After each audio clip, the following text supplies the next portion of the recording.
Bayangkan Anda duduk di sebuah ruangan, bermain game di smartphone Anda selama beberapa jam sehari. Dan beberapa bulan kemudian, Anda pulang membawa potongan dari kue uang senilai 50 miliar rupiah lebih.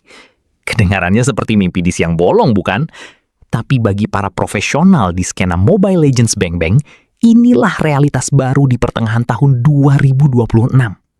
Muntun baru saja merombak total format kompetisi Mid-Season Cup atau MSC 2026. Tidak tanggung-tanggung, mereka mendongkrak total prize pool atau hadiahnya hingga menyentuh angka fantastis, 3 juta dolar Amerika. Jika dikonversi ke rupiah hari ini, itu menembus lebih dari 50 miliar rupiah lebih untuk satu turnamen saja. Angka ini menjadikannya salah satu hadiah turnamen game mobile terbesar dalam sejarah industri kreatif global. Bagi penonton awam atau gamer kasual, reaksi pertamanya pasti sama. Wah, Munton kaya banget. Atau, gila, mereka lagi bakar uang demi gengsi. Tapi, di dunia bisnis dan analisis keuangan, uang sebesar 50 miliar rupiah lebih tidak jatuh begitu saja dari langit. Turnamen e-sport skala global bukanlah aksi amal. Ini adalah mesin bisnis yang dihitung sampai ke sen terakhir. Pertanyaannya, dari mana sumber uang Munton? Bagaimana sebuah game gratisan yang bisa Anda download tanpa membayar Rp1 pun di Google Play Store atau App Store bisa mendanai kompetisi raksasa yang menyamai atau bahkan melampaui hadiah beberapa turnamen olahraga konvensional?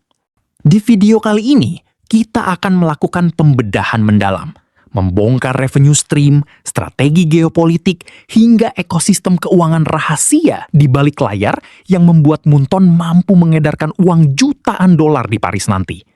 Tonton video ini sampai habis karena kita akan mengungkap ilusi di balik kemegahan industri e-sport modern. Mari kita mulai dari fondasi paling dasar. Model bisnis free-to-play. Mobile Legends adalah game gratis. Anda tidak perlu membayar langganan bulanan seperti Netflix atau membeli kepingan game seharga ratusan ribu rupiah seperti di PlayStation. Namun, model gratisan inilah yang justru menjadi sumur minyak tanpa dasar bagi Munton melalui taktik psikologis yang disebut microtransactions atau mikrotransaksi. Bagaimana cara kerjanya? Munton tidak menjual fungsionalitas game. Mereka menjual status, estetika, dan ekspresi diri. Mereka menciptakan komoditas digital berupa skin. Secara fungsional, skin hanya menambah sedikit status statistik di awal game yang hampir tidak berpengaruh di fase late game. Tapi secara psikologis, skin adalah penanda status sosial di dunia virtual. Bayangkan ini. Munton merilis satu skin eksklusif MSC seharga ratusan ribu hingga jutaan rupiah jika didapatkan melalui sistem gacha. Jika hanya 1% dari total puluhan juta pengguna aktif bulanan mereka di seluruh Asia Tenggara memutuskan untuk membeli atau melakukan top up demi skin tersebut, Munton sudah mengantongi puluhan juta dolar dalam hitungan minggu. Itu baru penghitungan di pasar Asia Tenggara, hanya untuk satu skin aja. Uang hadiah turnamen senilai 3 juta dolar itu sebenarnya adalah fraksi kecil dari total keuntungan penjualan item digital dalam game yang dikembalikan lagi kepada komunitas sebagai strategi pemasaran. Ini adalah siklus lingkaran dopamin keuangan. Pemain membeli skin, Munton mendapatkan miliaran rupiah. Munton mengalokasikan sebagian uangnya untuk prize pool turnamen raksasa. Turnamen meningkatkan popularitas game. Lebih banyak pemain baru masuk dan membeli skin lagi. Mikrotransaksi adalah sihir modern yang mengubah pixel di layar HP Anda menjadi tumpukan uang real di rekening Bank Munton. Namun, jika kita hanya melihat penjualan skin, analisis kita baru selesai separuh. Lonjakan hadiah MSC 2026 menjadi 3 juta dolar memiliki satu faktor eksternal krusial, aliansi strategis di Menara Eiffel. Munton tidak menanggung seluruh beban hadiah 50 miliar rupiah lebih ini sendirian. Sejak format MSC diintegrasikan ke dalam rangkaian Esports World Cup atau EWC, yang awalnya akan diselenggarakan di Riyadh pada tahun 2026, peta keuangan Munton berubah drastis. Arab Saudi melalui skema investasi raksasanya di bawah payung Savvy Games Group yang didanai langsung oleh Public Investment Fund, PIF milik pemerintah, sedang melakukan transformasi besar-besaran yang dikenal sebagai Saudi Vision 2030. Mereka ingin mengalihkan ketergantungan negara dari minyak bumi ke sektor pariwisata, hiburan, dan teknologi, termasuk game dan e-sport. Akuisisi ini sudah dilakukan, walau ada perubahan lokasi penyelenggaraan EWC 2026 yang awalnya di Riyadh, Arab Saudi, kemudian berpindah ke Paris. Mari kita melangkah lebih dalam lagi ke dalam laporan keuangan Muntun yang tidak terlihat oleh pemain kasual. Di luar penjualan skin dan akuisisi Savvy Games Group, Muntun memiliki 3 pilar pendapatan institusional. Hak siar, media rights, kemitraan komersial, sponsorship, dan skema Liga Waralaba, franchise league model. Pertama, hak siar. Menonton siaran pertandingan Mobile Legends mungkin gratis bagi Anda di YouTube atau TikTok. Tapi bagi platform penyiaran, stasiun televisi di beberapa negara, atau platform streaming regional eksklusif, hak untuk menayangkan pertandingan tim-tim besar seperti Onyx Esports atau Bigetron adalah komoditas mahal. Muntun menjual lisensi hak siar ini dengan nilai kontrak jutaan dolar per tahun. Semakin tinggi peak views turnamen, semakin mahal harga lisensi tersebut. Kedua, sponsorship. Perusahaan smartphone raksasa, penyedia jaringan internet, brand minuman energi, hingga produk perawatan pria berlomba-lomba menaruh logo mereka di arena MSC dan Liga Domestik MPL. Mengapa? Karena e-sport adalah jalur tol paling efektif untuk menjangkau demografi tersulit di dunia pemasaran saat ini. Gen Z dan Gen Alpha yang sudah tidak menonton televisi konvensional.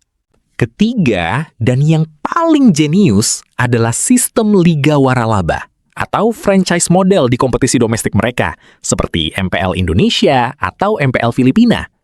Di liga ini, tim-tim e-sport tidak sekadar mendaftar secara gratis. Untuk bisa bertanding di kasta tertinggi, organisasi e-sport harus membeli slot Waralaba yang nilainya mencapai belasan hingga puluhan miliar rupiah per tim. Uang masuk dari penjualan slot ini menjadi dana segar instan yang mengalir masuk ke kas Munton, yang kemudian dikelola untuk stabilitas ekosistem liga jangka panjang. Jadi, saat Anda melihat hadiah 48 miliar rupiah di MSC 2026, Anda sedang melihat akumulasi dari investasi tim, uang sponsor global, dan kontrak hak siar yang diwujudkan menjadi satu momentum promosi terbesar. Sekarang kita sampai pada lapisan terdalam dari strategi Muntun. Mengapa mereka begitu agresif menggelontorkan uang di MSC 2026? Ini bukan cuma soal keuntungan tahun ini. Ini adalah soal memenangkan perang jangka panjang untuk mempertahankan dominasi absolut mereka di pasar negara berkembang atau emerging markets. Mobile Legends tidak bersaing ketat di pasar Amerika Utara atau Eropa Barat yang didominasi oleh game PC berspesifikasi tinggi atau konsol mahal. Muntun sejak awal memahami sebuah realitas ekonomi yang sangat fundamental. Di Asia Tenggara dan wilayah berkembang lainnya, smartphone adalah komputer pertama dan satu-satunya bagi mayoritas penduduknya. Mereka membuat game yang sangat bersahabat dengan ponsel berspesifikasi rendah atau low-end devices, namun memiliki kedalaman kompetitif yang setara dengan game PC. Taktik mendongkrak hadiah MSC hingga 3 juta dolar adalah pesan perang psikologis kepada para pesaingnya, seperti Honor of Kings atau Wild Rift yang mencoba menggerogoti pasar mereka. Dengan memiliki hadiah turnamen yang masif, Munton memastikan bahwa bakat-bakat terbaik, para pemain muda berbakat, pelatih jenius, hingga investor organisasi e-sport akan tetap berkomitmen penuh di ekosistem Mobile Legends. Jika hadiah sebuah kompetisi terlalu kecil, organisasi e-sport akan bangkrut, pemain pro akan pensiun dini, dan ekosistem akan mati perlahan, seperti yang terjadi pada banyak game e-sport masa lalu. Hadiah 50 miliar rupiah lebih ini adalah benteng pertahanan Munton.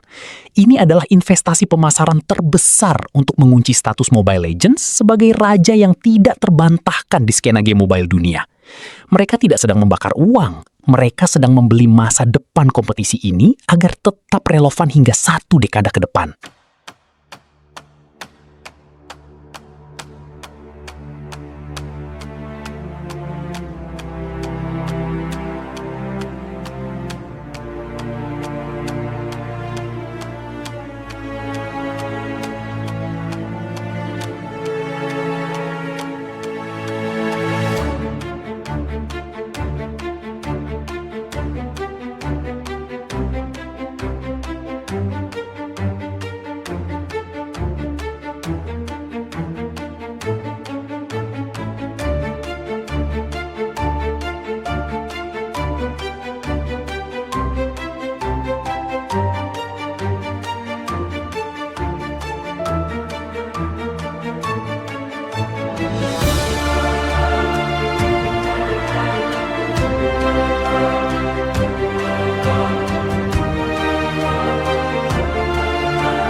Muntun mengajarkan kita bahwa cara terbaik untuk menghasilkan uang dalam jumlah besar adalah dengan tidak fokus menjual produk secara langsung di awal, melainkan fokus membangun ekosistem dan komunitas terlebih dahulu. Bagaimana menurut Anda? Apakah format baru MSC 2026 dengan hadiah raksasa ini akan membuat ekosistem game ini bertahan selamanya? Atau justru ini adalah puncak dari gelembung ekonomi e-sport sebelum akhirnya meredup? Tulis analisis dan pendapat kritis Anda di kolom komentar di bawah. Mari kita berdiskusi dengan sehat. Jangan lupa untuk klik tombol like, share video ini ke teman-teman satu tim mabar Anda, dan klik tombol subscribe untuk analisis bisnis, ekonomi kreatif, dan bedah keuangan menarik lainnya dari channel ini. Sampai jumpa di video dokumenter bisnis selanjutnya. Tetap tajam dalam berpikir, dan sampai jumpa!